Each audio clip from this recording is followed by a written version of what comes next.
मौनी अमावस्या कब है, बात करेंगे मौनी अमावस्या की। दोस्तों, प्रयागराज मेले में मौनी अमावस्या का स्नान सबसे बड़ा शाही स्नान माना जाता है। वैदिक के अनुसार माघ मास की कृष्ण पक्ष की अमावस्या तिथि की शुरुआत 17 जनवरी की रात 12:04 पर होगी और अगले दिन 18 जनवरी की रात 1:22 पर इसका समापन होगा। ऐसे में उदय तिथि के अनुसार मौनी अमावस्या 18 जनवरी 2026 रविवार के दिन मनाई जाएगी। बात करते हैं इसके दान की, स्नान की और मुहूर्त की। मौनी अमावस्या पर ब्रह्म मुहूर्त से लेकर सूर्योदय तक का समय स्नान के लिए सबसे श्रेष्ठ माना जाता है। ऐसे में सुबह 4:43 यानी कि 43 मिनट से लेकर सुबह 5:23 तक आप कर लिए स्नान के लिए समय काफी शुभ रहेगा। इस दौरान पवित्र नदी में आप स्नान कर सकते हैं। अगर आप घर पर हैं तो गंगा जल मिलाकर स्नान करना आपकी पुण्य फलदायी होता है। इस दिन तर्पण और दान करने के लिए पितरों को मोक्ष की प्राप्ति होती है और जीवन में सुख समृद्धि भी आती है। मौनी अमावस्या पर लोग तिल और घी और हमारे जो गर्म कपड़े होते हैं उनका दान करते हैं। मौनी अमावस्या को हिंदू धर्म में अत्यंत पुण्यदायी तिथि माना जाता है। माघ मास की अमावस्या को मौनी अमावस्या कहा जाता है। इस पवित्र दिन सूर्य और चंद्रमा मकर राशि में होते हैं।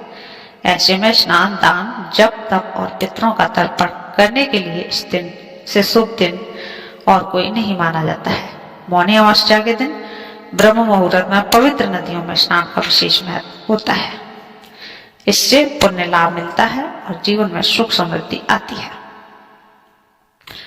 मान्यता है माघ मास के पुण्य काल में हरिद्वार और प्रयागराज में स्नान करने से मोक्ष की प्राप्ति होती है और यह अश्वमेध यज्ञ के बराबर पुण्य का फल देता है। बसंत पंचमी कब की है? 2026 में।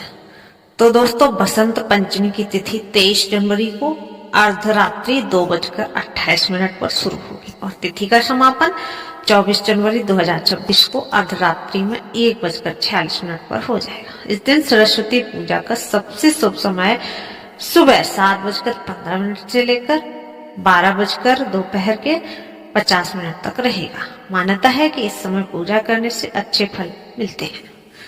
बसंत पंचमी की पूजन विधि की बात करें तो इस दिन सुबह जल्दी उठकर स्नान आदि कर लें। नहाने के पानी में थोड़ा सा गंगा जल मिला लें और स्नान करते समय हर हर गंगे, हर हर यमुने, हर हर सरस्वती का नाम लें। इसके बाद घर के मंदिर की अच्छे से साफ सफाई करके एक चौकी पर पीला कपड़ा बिछाकर पर मां सरस्वती की फोटो या फिर मूर्ति स्थापित कर लें।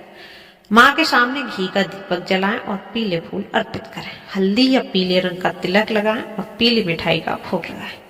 अगर आपको माँ सरस्वती का कोई भी मंत्र आता है तो उसका आप जप करिए, नहीं तो सरलता से उनकी आरती कर लें और अंत में माँ को प्रणाम करके आप अपनी मनोकामना उनके चरणों में निवेदन कर सकते हैं।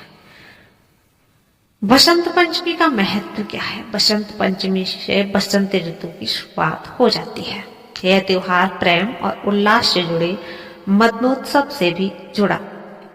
कुछ परंपराओं में इसी दिन से रतिकाम महोत्सव की शुरुआत होती है। बसंत पंचमी को अभूज मुहूर्त भी माना जाता है, यानी कि इस दिन बिना मुहूर्त देखे हुए शुभ काम किए जा सकते हैं। इस दिन बच्चों की पढ़ाई की शुरुआत, नया काम या व्यवसाय शुरू करना, मुंडन संस्कार, अन्नप्राशन और गृह प्रवेश जैसे शुभ काम करना बहुत अच्छा माना जाता है।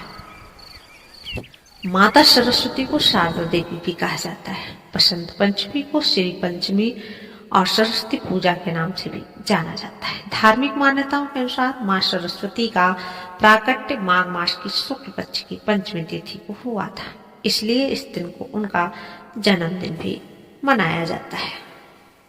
बसंत पंचमी हर साल माघ महीने की शुक्ल पक्ष की पंचमी तिथि को मनाई जाती है। यह दिन माता सरस्वती को समर्पित होता है। मां सरस्वती को ज्ञान, बुद्धि, विद्या, संगीत और कला की देवी माना जाता है। मान्यता है कि इस दिन उनकी पूजा करने से मन शांत होता है और ज्ञान की वृद्धि होती है। पढ़ाई, संगीत, कला या शिक्षा से जुड़े लोगों के लिए यह दिन काफी खास माना जाता है।